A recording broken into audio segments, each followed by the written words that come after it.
All right, beautiful people. Thank you so much for joining us. What's today? Happy Thursday. We are here with Ellie Rome, Breaking Through Emotional Eating, an incredible human, holistic health coach, chemical engineer turned holistic health coach and weight loss coach. She's got a really cool story that I'm sure you'll share a little bit with us. I'm not going to ruin it. But thank you so much for being here, Ellie. Thank you, Sarah and Jackie, for tuning in live. And thank you all those that are going to watch this afterwards. And I'm going to turn it over to you, Ellie. If you need anything from me, feel free to holler. And if not, I'm just super pumped to learn from you today. So thank you again so much for being here. Yes, thank you for that introduction, Danielle. And thank you guys for letting me come speak with you. I'm really excited, and I hope that you acknowledge yourselves for signing up for this program. I know Danielle is an amazing coach, and I'm sure you guys are learning so much and made this commitment to yourselves. So I think that's huge. So I just want to honor you for doing that. Yeah. And today's going to be about learning how to break through emotional eating. This was something that I really struggled with most of my life. As Danielle said, I was a chemical engineer, but I was a sugar addict my first 20 years of life, really bad. And I don't use that word lightly. I was constantly thinking about food all the time, was a chronic binge eater, constantly eating beyond the point of fullness. And it really didn't catch up with me until college when I started to gain weight. I gained about 30 pounds in college, and I was doing everything I knew to do to keep it off. So like the conventional wisdom, I was trying to eat less and move more. And that would work for like 2 days. And then I would end up just going crazy and binging. And it started, I was trying to starve myself. Got to a point where I was trying to make myself throw up unsuccessfully. And it was just this constant shame cycle of trying to go all day long without eating, and then this horrible binge at night, and then shame, and then stress, and then eating more. And it was just felt like I was spiraling out of control. And then I ended up developing an autoimmune thyroid condition. So I was losing hair. I had chronic digestive issues, and kind of symptoms kept piling on. And I went to a bunch of doctors who weren't really sure what was wrong. And finally went to a holistic practitioner who was the only one who asked me what I was eating. And I thought I was doing pretty well. Like the conventional things like eat whole grains and low fat yogurts and low calorie. And she knew pretty much instantly it was the food that was driving all of that. So I transformed my diet, and that transformed my world. And that was the start. It was the first time I kind of got off sugar, and I didn't think that was humanly possible. So that was the first spark of my dive into nutrition. I kind of became, once my body healed, I became kind of obsessed with understanding why. And then from there, that didn't heal the binging. That didn't necessarily like take care of the emotional eating, but it gave me some space because I wasn't so hooked on food. I wasn't so addicted to sugar, but I was still reaching for food when I was stressed out. I was still compulsively eating, and that was because that was the conditioning, that was the mental conditioning. And so that's where mindfulness practice really started taking toll, I guess, at that point. And then since then, that was about 8 years ago, I became a coach on the side of my engineering, and then started doing it full time. So now that's just become my life's passion, is to help people break through these emotional eating patterns and transform their health. So with that, to start off with, I'd love to know, for you guys, do you ever eat emotionally, or do you ever use food for comfort? I can start. So hi everyone, I'm Sarah. I haven't met you before. Actually, I'm a registered dietitian, so food is all I think about, honestly. And part of why I became a dietitian is because it just revolved around my whole life growing up. Just nutrition, being in tune with my body, and just like I was an overweight child growing up, and so like it just was always something I thought about. My family's fit and healthy, they eat healthy, I eat healthy, but I definitely am an emotional eater. My emotions drive what I want.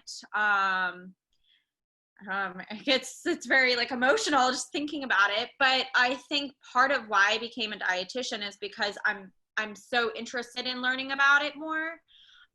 So this is very vulnerable side of me, but yeah, I definitely find that emotions has definitely been always something I've always struggled with. And I'm still learning through it, even as a dietitian. I mean, that this is a journey for everybody. But yeah, that's definitely, I think, kind of how I started getting to be aware of nutrition, and I'm still learning parts through that in my own personal life as well as in my career. But yeah, emotions definitely still to this day drive my eating habits, and Danielle and I have been talking about that too. But I find that, it is something that it doesn't happen every day, but there are times where I'm just sad or lonely or whatever it might be, and my comfort might be sugar, or my comfort might be like, I don't know, I find it's more of like a textural, like kind of like and actually I wanted to ask you what you thought about this, but like certain foods for my own comfort would be like sushi or rice, like that carby consistency.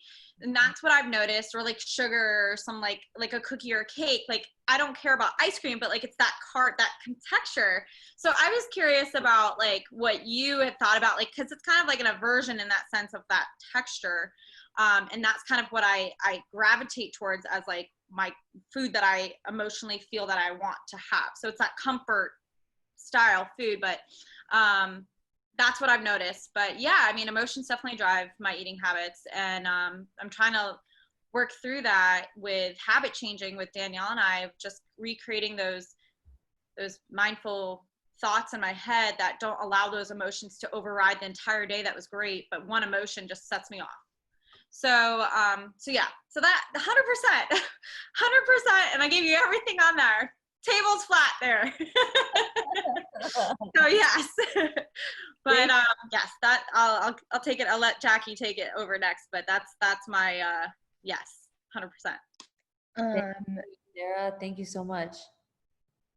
Do you want to respond, or should I talk now? Jackie, no, Okay, go ahead. Okay, so I would say I'm definitely an emotional eater. For me, I've never noticed that it's like one particular thing. It's just like if I'm feeling not my best, then I'll just like eat anything. Even to like the point where it like makes me sick sometimes. Not as much now, but like definitely in the past. That has been an issue for me, and it's not like I'm enjoying it in any way. And I think that definitely, I was sexually assaulted 3 years ago, and that has played a big part in my life after that. I feel like I emotionally ate a lot, and I'm not exactly sure how much weight I gained, but I gained like a significant amount of weight after that. So I think that kind of intensified it. Thank you so much for sharing that.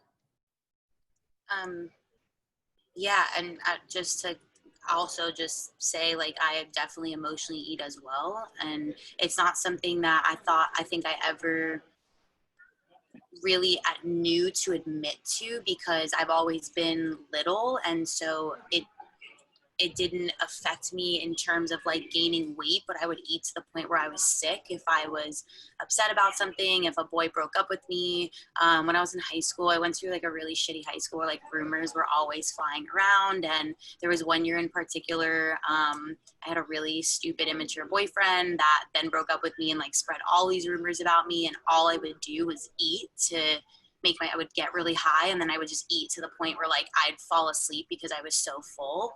But it was never something, and I think I've talked to both of you about this too, of like sort of also on the body image side. Like I never knew to call it body image, because the way that the media portrays it is like, oh, if you're little, like you don't have issues, or like you don't struggle with these types of things. And so, yeah, I just wanted to, to also add, like, I too struggle to like emotionally, or I will emotionally eat sometimes if I'm overwhelmed. And so. Thank you, Danielle. All of you, thank you so much for your shares. And this is, I think so many of us deal with this or like have this kind of relationship with food, and food serves as that source of comfort, especially in these times of increased uncertainty and increased anxiety. And we don't have the outlets that we used to have even pre-COVID to release that kind of stress, like friends, sporting events, things, even just distraction. It's like you're kind of sitting with yourself a lot more. Do y'all feel that? Definitely, yeah. Yeah. And with that, our brain wants hits of dopamine. It wants hits of pleasure and endorphins, and we get that from food. And it's one of the only socially acceptable ways that we are able to release our stress. And so especially things with like processed junk food that's high in refined sugar, processed oils, fatty or like basically chemically designed to light your brain up like drugs, like addictive drugs. And they've shown that in the brain scans that they light up the same neural center of your brain, sugar does. And these, that's why when you like maybe open a bag of chips, you maybe be able to like not just eat just one. It's like the whole bag's gone. It's like, what just happened here? And that's what it is when we're just bored. We want stimulation, and our lives right now are designed to get instant stimulation from our phones or from a distraction. And so this is where we can start to hone in. And this talk is going to be a lot about connecting into the present moment and being able to be with ourselves, to be able to recognize compulsive behaviors, whether it's reaching for food or reaching for your phone or online shopping. It's noticing, like, what am I trying to escape from? What am I trying to numb out from? And as I mentioned earlier, I was numbing out. It was like I'd get home and I just didn't want to think about anything. And food, I'd conditioned myself, like, you feel uncomfortable, reach for food. And that was the pathway that was built in my brain. It was carved in. So every time I had a trigger, I was just unconsciously at the fridge. Or literally, you guys, I used to melt Hershey Kisses in a bowl in the microwaves and eat it with a spoon and then pass out from a sugar coma. Like every single day. It was sick. Like in my mind, it was, I couldn't stop that. And so the way I started to be able to, I think the first thing I want to talk about is the what to eat, because it is certain foods that by like in your physiology do spark more cravings, do spark you to want to reach for more and kind of make you unconscious. So it's starting to notice what those foods are for you. And it sounded like with Sarah, you said like the cakes and the carbiness, like that. And it may just be for you that's like the quickest way your body's getting a hit. It's like, I know that I can break that down super fast. And like, you may have associated with that cake or that rice with pleasure. And if you've reached for sushi every time that you're stressed out, your brain is now like, here's the stress trigger. Where's my sushi? Like, give me, where is it? I need it. And it's not going to stop thinking about it until you feed it. And I like to think about the analogy of a begging dog. So if you have a dog and every time it comes home, you feed it a treat, and then one day you come home and you don't feed it that treat, it's going to freak out and be like clawing at you, scratching at your leg. Like, where is this thing? Or where's my treat? And so right now, on those days that you're stressed out and your brain's like, where's the sushi? Give me the sushi, give me the cake. Where is it? And you're like, I don't want to think about this, but you're stressed out. And then eventually just giving in because it's clawing at your leg. So what we have to do is start recognizing what that tendency, that pattern of constantly feeding the dog, and going a couple days where you're realizing that you kind of have to retrain this dog. And I'm going to share with you ways to do that, but that's just to open this up. Coming back to the what to eat. So things like sugar, refined carbs, refined grains, these things spike our blood sugar up, like to the top of a roller coaster. And then what happens? Our blood sugar crashes. And then what do y'all feel at the bottom of a sugar crash?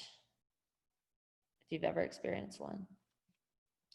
I'm tired, I'm jittery, lethargic. Yeah.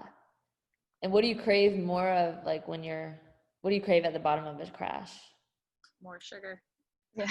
Yeah, more sugar. So it's just like you crash, you crave more. Yes. And it's just like up and down all day long, especially if you're even like, for me, I was thinking I was eating foods that were healthy. I was eating the whole wheat breads, drinking orange juice, eating low fat yogurts, but they were loaded with sugar. And the bread and the rice and the pasta, it all breaks down in the body like sugar. It's spiking your blood sugar up. So even if you're not eating cookies and soda, like it's still putting you on that roller coaster. And then there's more to that story. So when we eat this sugary stuff, or carby stuff, and we get this huge sugar spike, we get a huge insulin spike. And that insulin is our fat storage hormone, so telling our body to store fat. But not only that, it's that when we have high insulin levels, it blocks another hormone called leptin. Leptin is our satiety hormone. It is what allows our brain, like when we eat something, our leptin goes up and it tells our brain, hey brain, we're full. You can shut off our hunger hormones and you can rev up our metabolism. So we burn this fuel.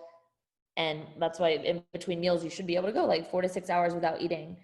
But if you're eating carbs all the time and refined sugar and you're getting these big blood sugar spikes, so your insulin is high, insulin blocks leptin. So even though you may have just eaten and you should have this signal to your brain that you're full, insulin is blocking that. So your brain thinks that you're still hungry. It thinks that you haven't gotten enough.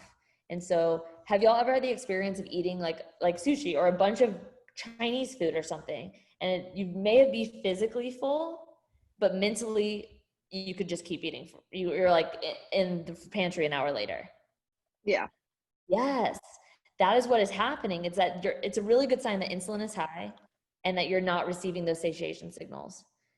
And so the way to help with this is to get the insulin down and to start, noticing this experience and starting to watch your carbs, watch the amount of sugar you're eating, add in protein, make sure you're getting nutrients, so that, because so often we're just reaching for food that out of, like, even if we're emotionally eating, but it might be a lot because our body needs nutrients. And so if you're reaching for cookies or bread that is calories, but it's not actually supplying the body with nutrients, your body's going to keep those hunger signals going. So we may be overfed, but undernourished.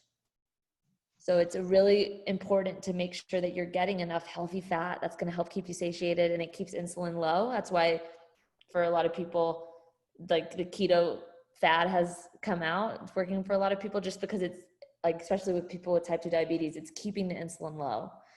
So adding in healthy fats, adding in good protein, and making sure those are a staple of your diet so that you're not actually just eating out of necessity, if that makes sense, like your body thinks you're starving. Ellie, can I just ask, I just want to make sure I'm understanding. So when I eat like high carbs, my insulin goes up. When does leptin go up? When I eat? Leptin goes up when you eat. Okay, and then my insulin also goes up when I eat? Yeah. Carbs, like carby foods. Carby foods, yeah. Okay, and then that blocks, the insulin's blocking the leptin hormones from telling my brain. Okay, cool. Yeah. I was drawing a little diagram. Yeah, thank you. No, that's a great recap. I know it can be sometimes confusing. And so, yeah, so this can just be a good way to start. It doesn't mean you can never eat sugar again or never have carbs again. It's just learning kind of how to, like, being mindful of your choices when you're eating. I'm like, okay, this is what's happening. So if I choose to add in more protein and that healthy fat, like I may not experience, I can keep myself off that blood sugar roller coaster. And it makes it so much easier when you're not, it makes it so much easier to be a mindful eater when you're not actually like hooked on the food and you can actually feel full from food. That makes sense. Mm-hmm. And then from that also, like with these refined foods, or we get, as I mentioned, like the dopamine hit.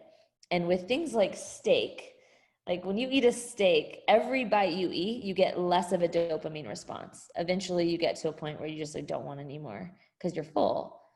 But with things like chocolate and things like super highly palatable foods like chips, you get a hit. Your dopamine goes up just as much as the 20th Oreo as it does on the first. So you don't get a blunted response because you're not, again, receiving that satiety signal. So it's just kind of another player in this. It's all like a perfect storm. We've got this hyper palatable food causing these huge dopamine hits. So we want more and more and more. And then we're also not getting our satiation signals.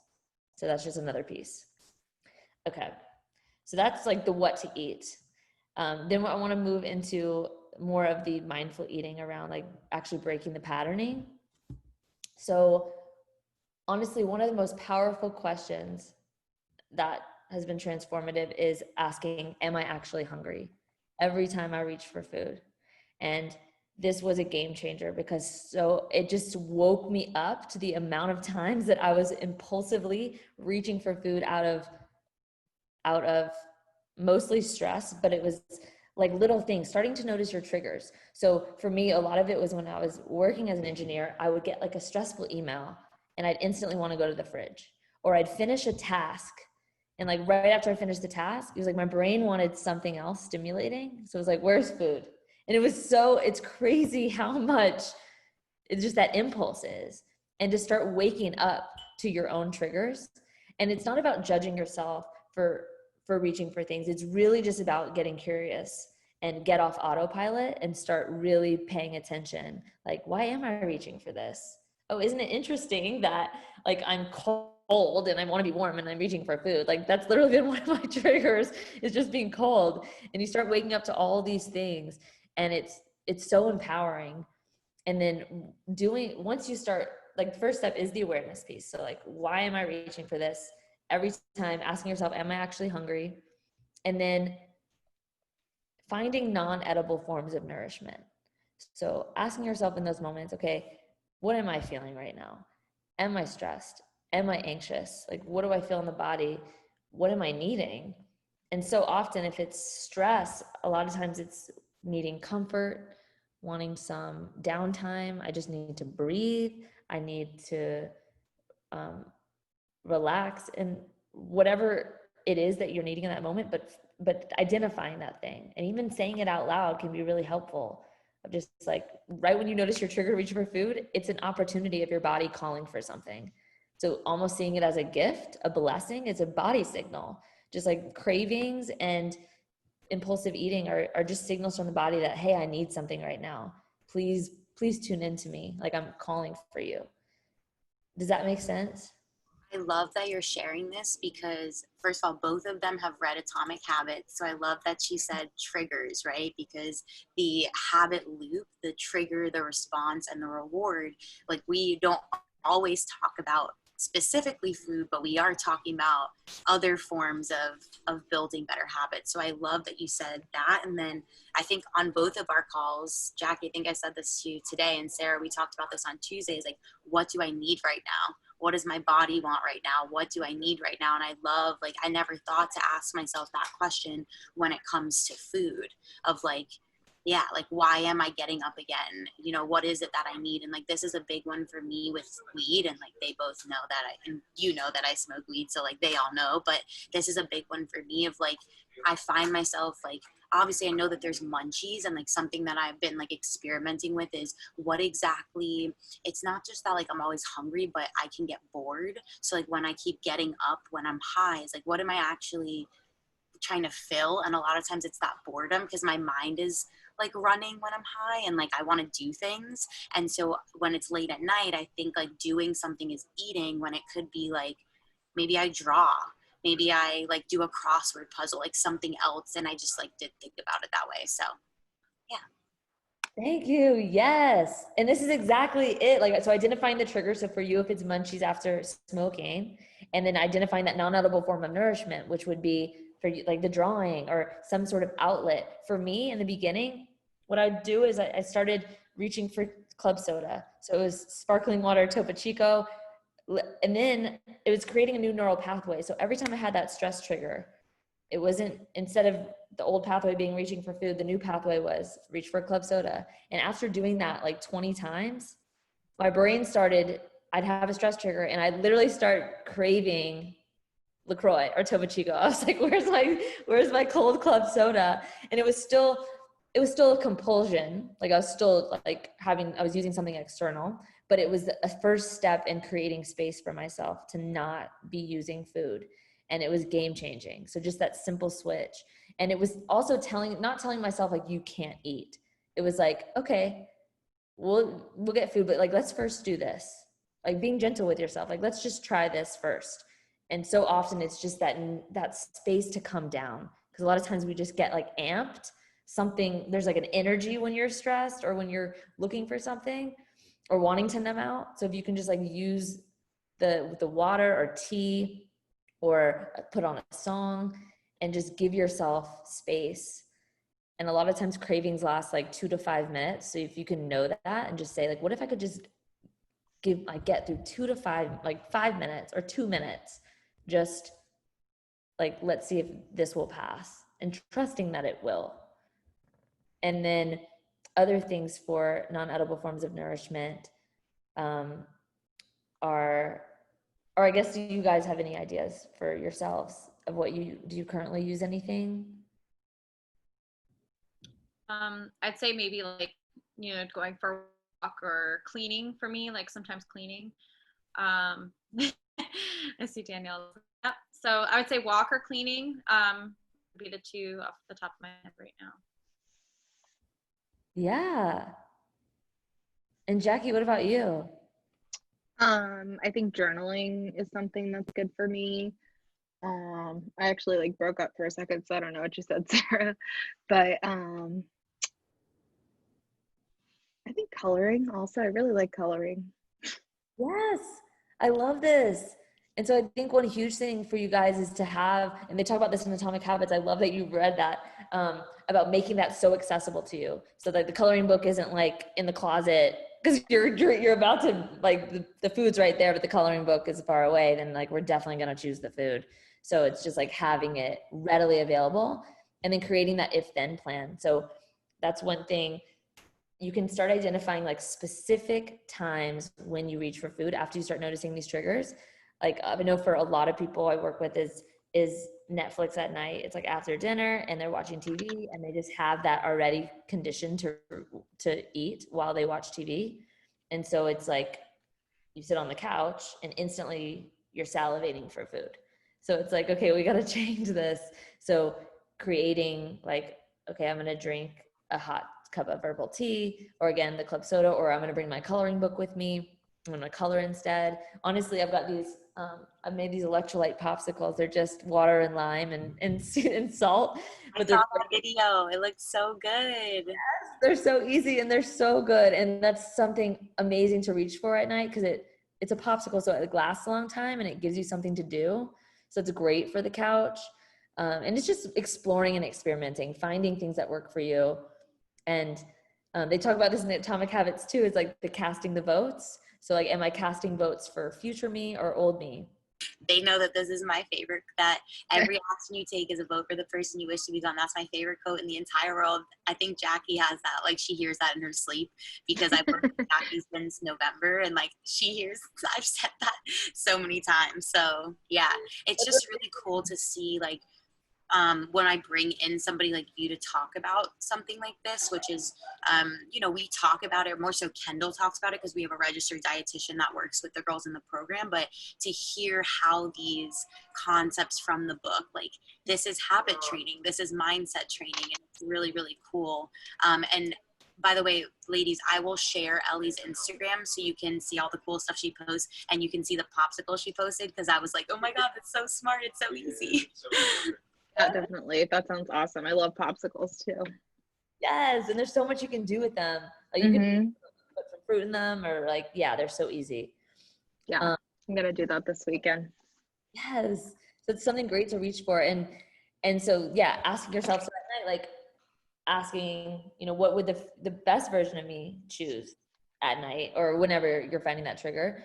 And then also with the new pathway, carving that new pathway is the other analogy, where we have this like super highway in the brain of conditioning. So if you've 20 years have been using chocolate cake to numb out, like the brain has that wired in, like, I feel overwhelmed, I'm eating chocolate cake. And so to give yourself grace as you develop this new pathway, that this is an unpaved forest that you've never been on, so your brain's going to resist it, and it's like, no, I want the chocolate cake. So you've got to be just proactive in the beginning of knowing that it might be a little bit uncomfortable, and to like know that every time you take that path, every time you choose the popsicle, that's a huge win. That is carving that pathway out, and it gets more defined and easier. Like I mentioned with the club soda, that my brain started taking that path on default, but that took a couple weeks of me just like doing it every single time. And to have compassion for yourself when you fall down the old path. Because I think a lot of times we accidentally eat the chocolate cake, and then it's like, ugh, I failed. I'm like, forever, I'm like, can't get out of this. I might as well just, like, this week's done. Like I screwed up. And realizing that every moment is a new moment to choose the new path. Like, it's okay. When we get stressed, our brain wants to take the path of least resistance. And so just noticing, like, having compassion for yourself, I guess, is the gist, is saying, it's okay. You know, my brain accidentally fell down that old path, but this moment's new for me to take the forest path and go grab that popsicle. Okay. Does that all make sense? Yeah, Okay. definitely. That was all super helpful. Oh, good. Did I draw the picture of the meadow for anybody? Sarah, I did this for you, didn't I? And No? I haven't seen a meadow. Well, like, literally, what did you say? Oh, I was like, you're muted. I wasn't on mute. Where you're I'm like, where you're walking, where you keep walking through the meadow, and then each path keeps going down and down and down, and then you find that, yes, the corn path or something you said. Yep. Yeah, we talked about that. Yeah, so Ellie, exactly what you said was the analogy that I'd given. Like, imagine there's a meadow outside of your house, and, you know, one day you decide to walk straight through the middle of the meadow. Like, you're going to get slapped in the face by a bunch of tall grass. But every day you decide to walk that same path, you push that grass down more and more and more and more and more, until one day you can stand outside the meadow and you see the path that you've been walking. And, like, also on the flip side to what you said of, like, you know, our brains revert to taking the path of least resistance. Like, if you're trying to not walk a path you've been walking, like, it's going to take some time for that grass to grow back right there. So giving yourself, like, that time to, like, you might end up down that path one day because it's still kind of carved out, and it's going to take some time for that grass to grow back. So, like, everything, like, I got a whole page of notes right now. This is great. Keep going. This is awesome. I love that meadow analogy. That's such a good visual. Thank you. And another thing for this is being proactive about when we're in, like, before we get to that stress state where we're defaulting to an old pattern, is thinking about what I call the adaptation energy bucket. And so every day we come into the world with this bucket of what's called adaptation energy. So this is our energy to be able to adapt to things that are thrown at us during our day. Whenever, anytime there's something unexpected, a change, it drains our energy bucket. Anytime we are hit with any sort of stressor, or we don't get a good night's sleep, we start off the day with a low bucket. And so when that bucket is drained and you're hit with something, it is so much harder to make a conscious decision. Our brain wants to just default to the autopilot mode because it doesn't have the energy to think. It doesn't have the energy to be disciplined. And so that's where willpower really fails. Like, you can grit it and whatever, but when you're in a depleted place, like, willpower doesn't work because we just don't have the energy for it. And so this is where mindfulness comes in. And this is where being able to throughout the day check in with yourself. Where am I at in my adaptation energy? Like, am I coming in the day super drained? Well, then, like, what can I do to fill that bucket up? And that's things like meditation, things like breath work. I'm going to take y'all through some breath work in this we'll have time. Things like just eating healthy food. So starting to think about food choices, not as good or bad, but thinking about food as, like, I'm filling my bucket. Like, okay, I'm adding this in because this makes me feel good. And thinking about food as, like, releasing, again, the good or the bad, and thinking about food choices as, how am I going to feel? How is this food make me feel? And starting to become aware of how food makes you feel. And you are a unique individual. So certain foods may make you feel lousy that other people, they feel great on. And starting to really ask, like, really tune into your own self every time you eat. Like, how did that make me feel? And releasing the I can have and I can't have. Saying that sets us up for a lot of restriction and binge, is telling yourself, you know, I could eat this box of donuts.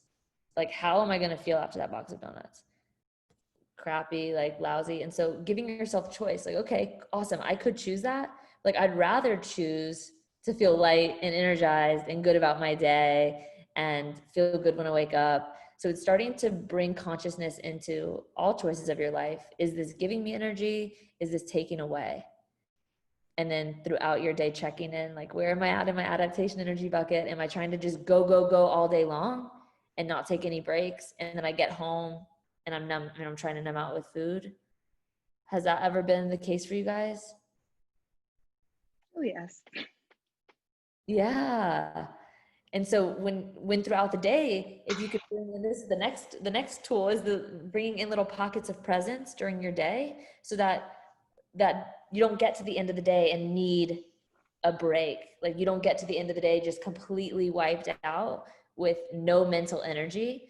But throughout the day, if you can create little pockets of time, and it doesn't even have to be like 10 minutes of meditation, it can be 30 seconds where, like, as in the Atomic Habits, I'm going to refer to this again, the pairing with things. So pairing little pockets of presence with things you're already doing. So when you're in the shower, can you just connect with your breath and just allow yourself to feel the water on your skin?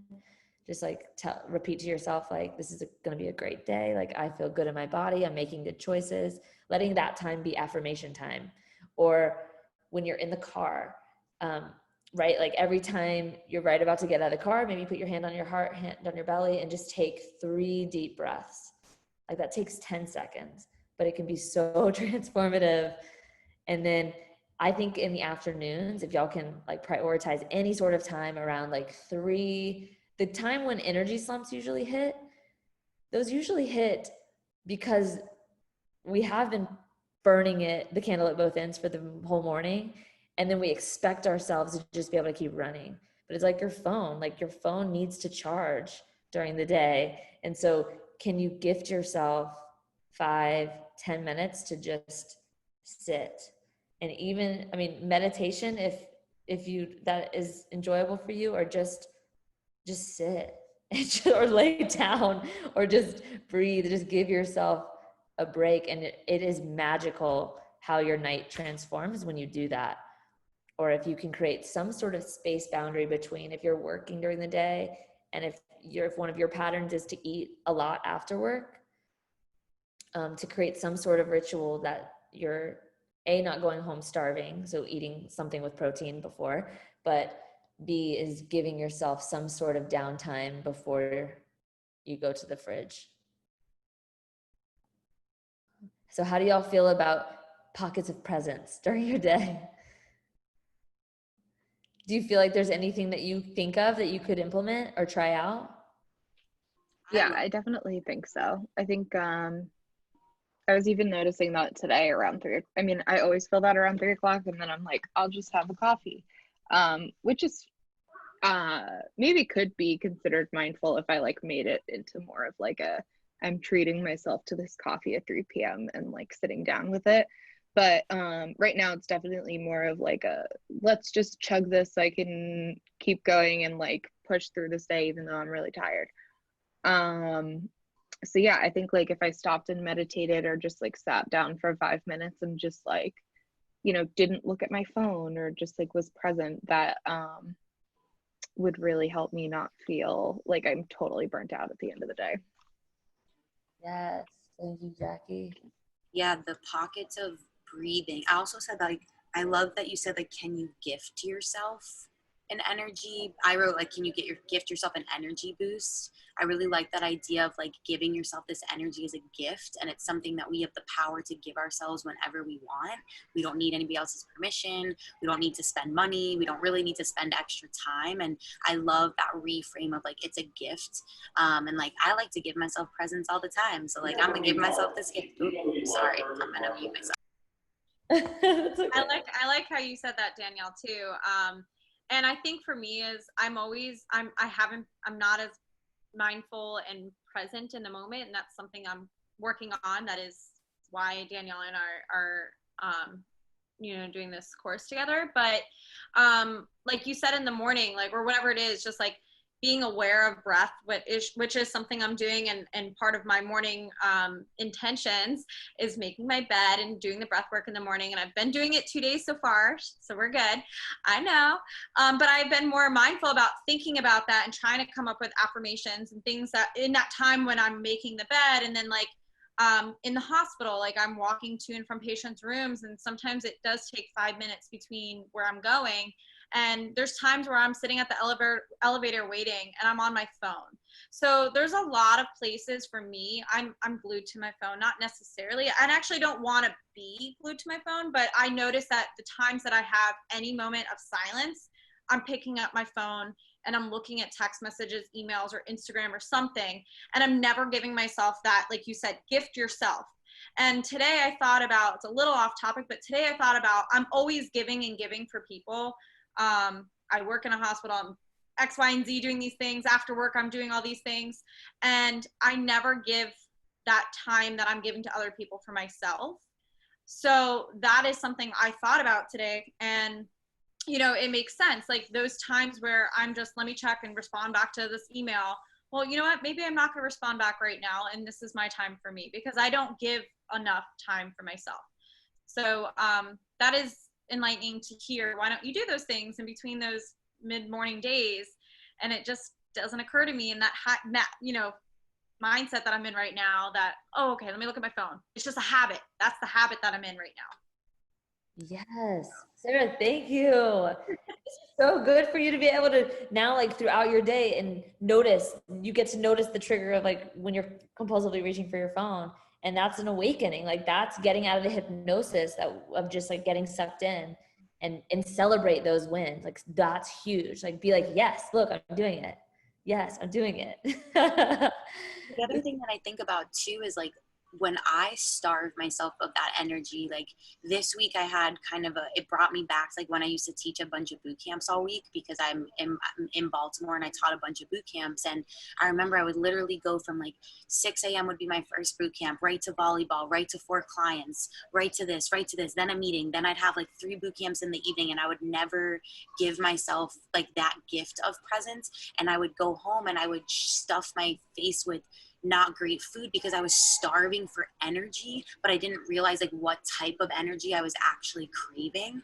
And if I would have just like you said, like filled my bucket a little bit more throughout the day through breath, through drinking an extra cup of water, through like wiggling my body out a little bit, I could have filled my bucket and not been so starving by the time I got home. And I don't mean starving like actually hungry, but like starving for energy. And that was a really big awakening for me when I started to add breathing into like, you know, like I think Sarah, like you said, or Ellie, like you said, like right before you get out of, or right after you get out of your car, like take a couple deep breaths. You know, Sarah, right before you walk into a new patient's room, can you stop outside the door and take 2 deep breaths? And kind of fitting in these like small pockets made me less hungry for energy by the time I got home. Love that. Thank you, Danielle. And I think with this using the breath, like we were talking about, there's certain counting breaths you can use too. I don't know if y'all practice them together. One I like to use is the 5-5-7 breath. So it's a 5-second inhale, a 5-second hold, and a 7-second exhale.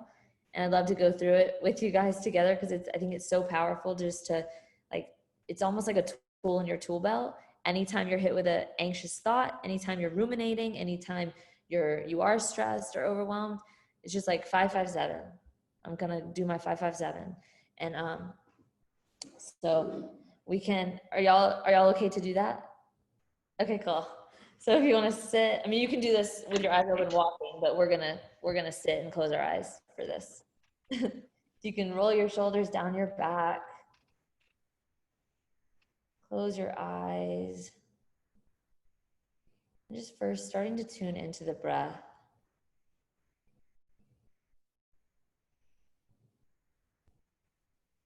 Just feeling your belly rise with your inhale.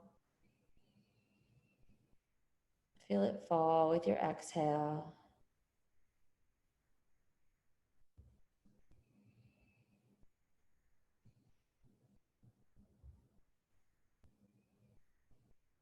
And we're going to begin with the 5-5-7. So letting all of the air out. On your inhale, 2, 3, 4, 5. Hold, 2, 3, 4, 5. Exhale, 2, 3, 4, 5, 6, 7, Inhale, 2, 3, 4, 5. Hold, 2, 3, 4, 5. Exhale, 2, 3, 4, 5, 6, 7. Inhale, 2, 3, 4, 5. Hold, 2, 3, 4, 5. Exhale, 2, 3, 4, 5, 6, 7. Inhale, 2, 3, 4, 5. Hold, 2, 3, 4, 5. Exhale, 2, 3, 4, 5, 6, 7. Last round together. Inhale, 2, 3, 4, 5. Hold, 2, 3, 4, 5. Exhale, 2, 3, 4, 5, 6, 7. And just gently return to your normal way of breathing.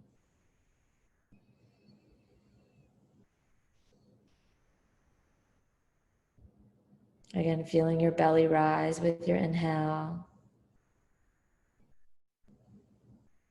Feel it fall with your exhale.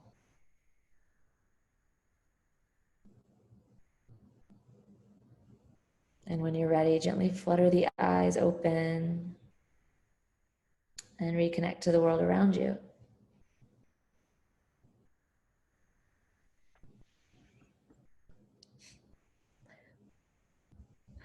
How do you feel after that? What did you think?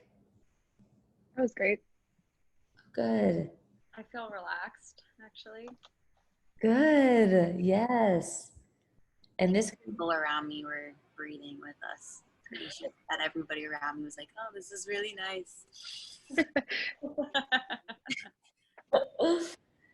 yeah, this is something that you can use, and you can take it at your own pace. If that was too fast or too slow, just let it be flexible for you. But it's just connecting with that count can get you out of your thoughts and start to really get the body into that parasympathetic mode, so out of the fight or flight state and into our restful state, our sense of calm. And this is huge. I think it's one of the most powerful things to have in order to be able to respond consciously to things versus impulsively react.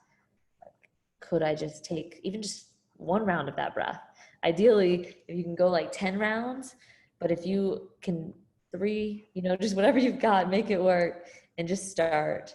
And it can be so powerful. That was nice. Yeah.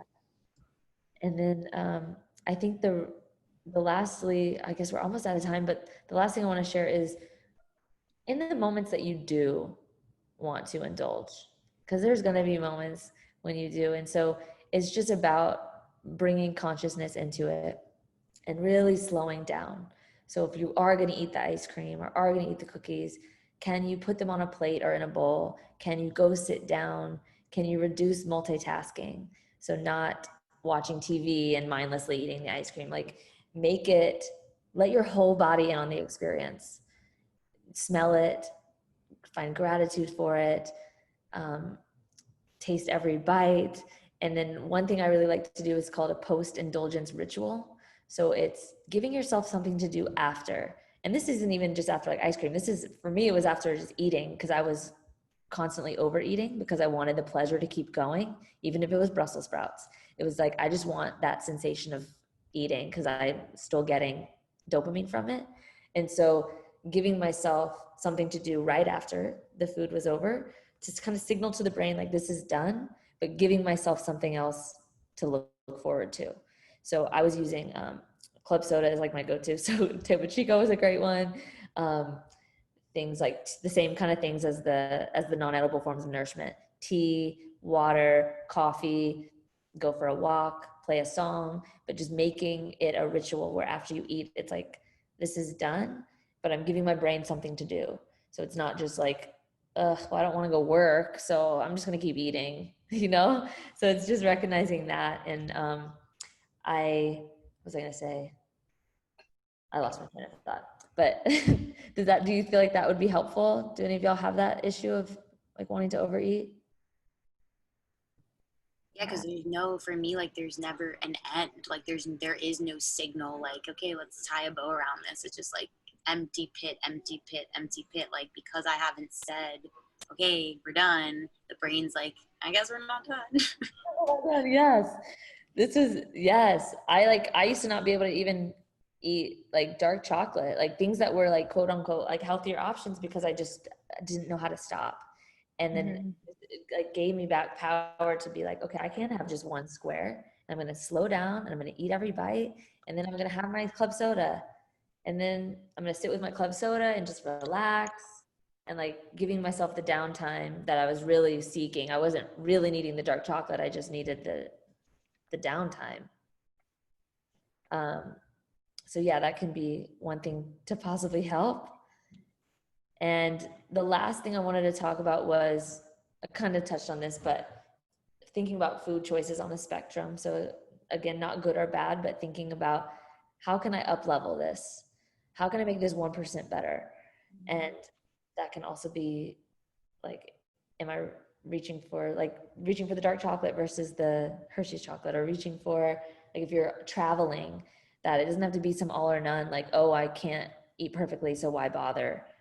But asking yourself, like, what could I do? I could go to McDonald's, and if I had to go to McDonald's, doesn't even have to get the fries and the milkshake. I could just get some burger patties and not eat the bun and a side salad. And that's better on the scale. So to just kind of like, it's all about, again, theme is just consciousness and being like, okay, well, what is the best choice for me right now in this moment? So, yes. Well, you guys, do you have any questions for me? Anything that you're specific, like that you're dealing with that you'd like some help with?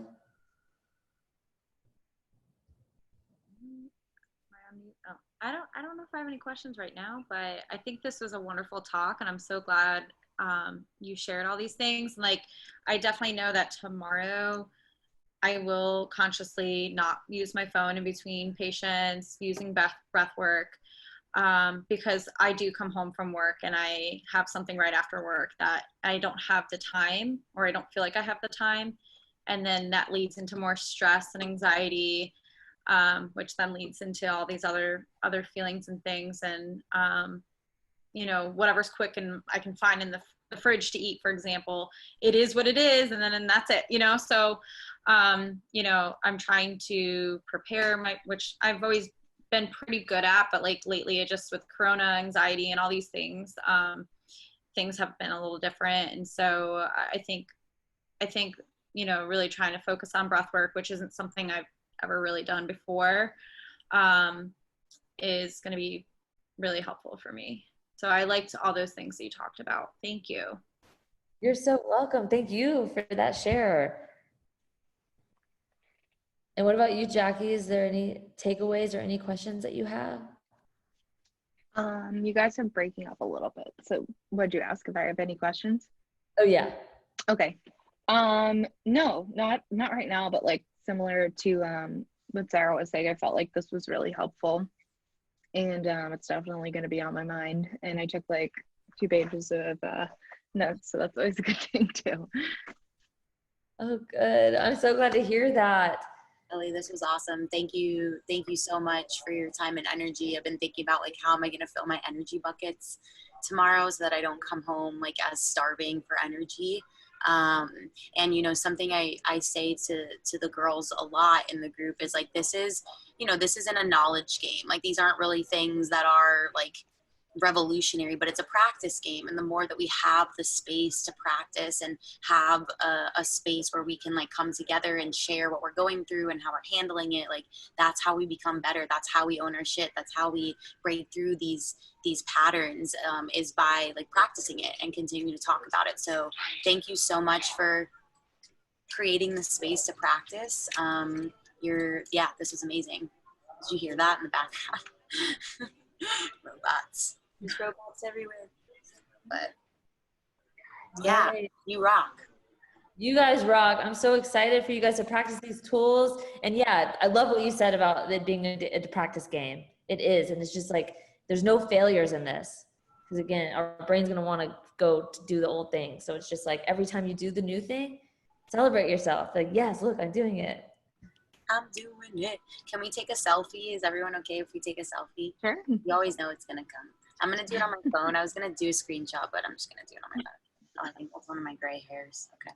Ellie, if you have suggestions for foods I can eat to stop my gray hairs, or Sarah, let me know because they're on fleek. They're like getting worse by the day. I'm like, what am I eating? I don't know. But anyway, smiles. 1, 2, 3. Hey. Thank you so much for your time and energy, Well, Ellie. thank you. Ladies, for your time and energy tonight. Really, really appreciate you. I will post the recording in the Facebook group because I've had a couple of people already text me while we were on the call saying, oh my God, I couldn't make it. Please post the recording. And I know Jackie's mom was going to come, so maybe she'll watch the recording too. Yes. Hi, Mom. Hey, Mom. So I appreciate you. And yeah, thank you so much. Y'all are awesome. Thank you. Thank you. Have a wonderful, wonderful, wonderful night. You too.